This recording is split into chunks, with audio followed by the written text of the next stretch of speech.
Hello everyone, it's Lee, and in this video I'm going to show you how to reset the keyboard on your iPhone. It's a quick and easy process, so let's get started.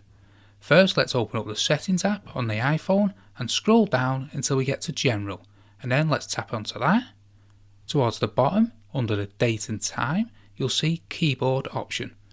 So go ahead and tap on that. There are two different options for resetting your keyboard. The first one is the text replacement. So let's tap on it, and you'll see several text replacements that you might have added to your keyboard. Swipe to the left on any of them to delete them, and then this will help reset or remove all of your text replacements.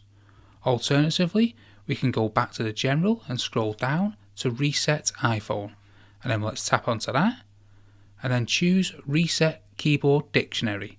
You'll be prompted to enter your iPhone password, and once you've done that, it will delete all custom words and return the keyboard dictionary to its factory default.